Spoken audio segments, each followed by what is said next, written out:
Hello, hello, moi c'est Anne-Flore, bienvenue sur ma chaîne. Comme toujours, je suis vraiment ravie de pouvoir partager ces moments avec vous.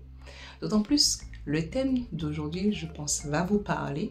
Et déjà, préparez-vous parce que j'attends déjà vos commentaires. On n'a même pas encore commencé que j'attends déjà vos commentaires, les amis. Ce que j'ai envie d'aborder aujourd'hui avec vous, les amis, c'est le panafricanisme. On va développer un petit peu tout ça. On va décortiquer ça ensemble aujourd'hui. Le panafricanisme trouve ses origines des luttes des Africains contre l'esclavage et le colonialisme. Le panafricanisme, ce que j'espère, ce que je retiens et pourquoi je parle de ça, c'est parce que je me demande souvent si on ne se respecte pas, comment peut-on espérer que les autres nous estiment? Je vois des Noirs se juger entre eux, se rabaisser, se méfier les uns des autres et pendant ce temps-là, on attend que les autres nous traitent mieux. Même des gens bien intentionnés n'osent pas dire noir. Mais moi, je veux qu'on soit fier de ce mot, qu'on se le réapproprie. Parce que noir, ce n'est pas une insulte, c'est une couleur de puissance, d'histoire, de vie. Ce que le panafricanisme m'a appris, ce n'est pas seulement une idée, c'est une direction.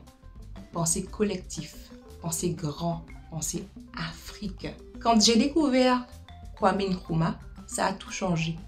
Il ne voulait pas seulement libérer le Ghana, il voulait que toute l'Afrique s'élève comme une seule voix, une seule force. Il disait, l'indépendance n'a de sens que si elle sert à libérer les autres. Et c'est ce que j'aime, une idée, une vision qui rassemble. Et aujourd'hui, le panafricanisme, c'est soutenir nos projets, les projets faits par nous, pour nous. C'est aussi nous reconnecter à notre héritage, écouter nos anciens, parler nos langues, porter nos cheveux crépus sans complexe, aimer notre couleur, aimer nos origines. C'est choisir de construire plutôt que de se comparer. Je pense aussi à Wangari Maathai, une Africaine du Kenya qui a planté des millions d'arbres. Oui, des millions.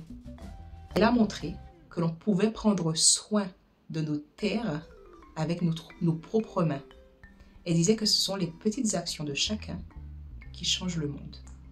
Et en effet, au travers de tous ces exemples, moi je dis que faire est mieux que parfait. C'est vrai qu'il n'y a pas une personne mieux qu'une autre. Et c'est une amie qui m'avait dit ça et c'est resté puisque souvent, on attend la perfection, que ce soit des autres ou de nous-mêmes. Moi, la première, puisque j'ai tendance à être un petit peu perfectionniste sur les bords. Et c'est vrai que ça peut être bien, mais c'est à double tranchant, puisque ça incite à la procrastination. Et donc, on attend que la chose soit la plus parfaite possible pour faire. Et effectivement, les petites actions menées par tout un chacun eh bien, engendrent des résultats et voire de grands résultats. Parce que ces personnes, on en parle encore, hein, on parle souvent de légendes, à l'instar de certaines célébrités, etc. Mais c'est vrai que notre passage sur Terre, si on peut le rendre impactant, on ne dit pas qu'on est éternel, mais d'une certaine manière, on pourra revivre au travers des mémoires des autres. Et ça, c'est quelque chose que je trouve de beau. Et c'est aussi une transmission et une forme d'héritage. Si nous, afrodescendants, on ne s'était pas vendus les uns les autres pour quelques pots de vin, pour quelques privilèges, puisque c'est comme si aujourd'hui, tu as un bananier qui est planté chez toi et que on te vole ton bananier, d'accord? Et en plus, on te dit, ben voilà, tiens une banane de ton bananier. Et de surcroît, le reste de tes bananes, on te les revend.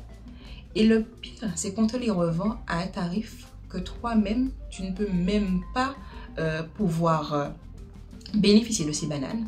Et au final des comptes, c'est les autres qui en profitent pleinement. Ils profitent de ton bananier que tu avais déjà gracieusement, mais que tu as laissé, eh bien, cette autre personne prendre comme ça, comme si ça lui appartenait. Et toi, derrière, tu le laisses, eh bien, t'offrir les miettes qui restent de ton propre bananier. Voire même, tu ne peux même pas manger les bananes qu'il t'offre de nouveau. Je ne veux pas dire qu'il t'offre, qu'il te revend, tant le tarif est élevé. Et là, bien sûr, ben, c'est d'autres personnes qui ont les moyens de s'offrir tes bananes que tu vas manger tes bananes. Et pourquoi? Parce que tu es trop occupé à affliger ton voisin. Ton voisin qui lui-même est trop occupé à te faire la guerre. Et vous ne voyez même pas qu'on est en train de prendre vos maisons et donc vous vous retrouvez à la rue parce que vous êtes trop occupé à vous faire la guerre. Et donc vous vous retrouvez sans rien. Et c'est l'autre qui profite pleinement de cette situation. Si je commence à me valoriser, à valoriser l'autre, à valoriser mon voisin, et qu'on commence à croire l'un dans l'autre, eh bien, à ce moment-là, on devient imprenable. Et là, c'est pas l'autre qui profite. C'est nous qui pouvons profiter pleinement de ce que l'on a déjà et le faire fructifier, les amis. Parce que l'autre là, cette division, il en tire profit. Que nous soyons en train de nous déchirer constamment. Lui, ça arrange ses affaires fortement. Donc, mettez-vous ça à l'esprit. Vivez en pleine conscience. Parce que souvent, la manipulation est tellement forte et pesante qu'on ne se rend même pas compte qui est son véritable ennemi. Donc l'idée là, c'est pas de prendre les différentes personnes, croire que tout le monde c'est son ennemi, mais vraiment de saisir les opportunités qu'on a. Les opportunités de pouvoir créer quelque chose ensemble et de ne pas se déchirer entre nous-mêmes puisque on a un but commun en réalité. On a normalement, je dirais, un but commun, c'est de pouvoir entretenir ce qu'on a déjà et de pouvoir le faire grandir. Mais hélas, si on est trop occupé à se faire la misère, c'est une sorte de diversion qui nous permet même pas, qui évite que l'on puisse pouvoir grandir et grandir tous ensemble. Parce qu'en final, des comptes, ça sert à rien. Ça sert à rien tout ça. Toutes ces guerres, toutes ces querelles, puisqu'il y a des petites querelles, etc. qui existent entre nous-mêmes, ça sert à rien pour nous. Bien au contraire, ça nous dessert énormément. Parce que l'Afrique, elle n'est pas pauvre, elle est riche. Il suffit juste que ses enfants s'en souviennent. En attendant, si cette vidéo t'a plu, n'hésite pas à liker, à me laisser des commentaires parce que j'aime bien vous lire et que vous me partagiez vos expériences. Puisqu'il est vrai que moi, je me nourris de ce que je vois, ce que j'entends, mais vous avez des petits yeux partout, vous êtes un petit peu partout dans le monde. Et ce que vous vivez aussi, c'est important, vos expériences que vous pouvez relater, les histoires que vos anciens vous ont racontées.